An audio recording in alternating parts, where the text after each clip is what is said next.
News سیال کے senior صحافی اور کالم نگار تنویر حسین نے اپنے ساتھی کاشف عباس جھاملہ کے ساتھ ملتان کے چوک شہباز میں چیئرمین انجمن تحفظ تاجران ملتان ڈویژن کوآرڈینیٹر پی پی 217 ملک نیاز محمد بھٹا کی وساطت سے ان کے شو روم میں پاکستان کے وزیر خارجہ شاہ محمود قریشی سے ملاقات کی۔ وزیر خارجہ جب شو روم پہنچے تو تنویر حسین اور کاشف عباس نے ملک نیاز محمد بھٹا اور دیگر دکانداروں کے ہمراہ ان کا والہانہ اور فقید المثال استقبال کیا، انہیں ہار پہنائے اور پھولوں کے گلدستے بھی پیش کیے اور عمرہ کی سعادت حاصل کرنے پر مخدوم شاہ محمود قریشی کو مبارکباد دی اور ان کے لیے نیک تمناؤں کا اظہار کیا۔ ان کے استقبال کے سلسلہ میں منعقدہ تقریب سے خطاب کرتے ہوئے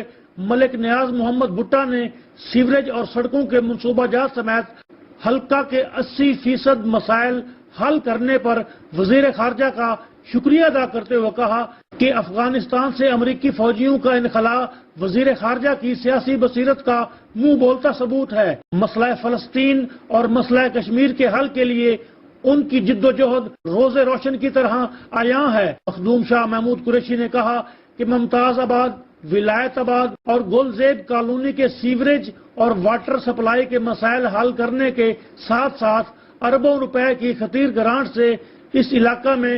200 بیڈز پر محیط جدید ترین طرز کا مدر اینڈ چائلڈ کیئر اسپتال قائم کیا جا رہا ہے، جو تمام ضروری سہولیات سے آراستہ ہوگا اور اس میں 2 منزلہ انڈر گراؤنڈ پارکنگ بھی بنائی جائے گی۔ اس ہسپتال کا افتتاح 12 نومبر کو بعد از نماز جمعہ کیا جائے گا۔ اس موقع پر فوکل پرسن وزیر خارجہ گل رحمان بھی موجود تھے۔ تنویر حسین، سٹار نیوز، احمد پور سیال۔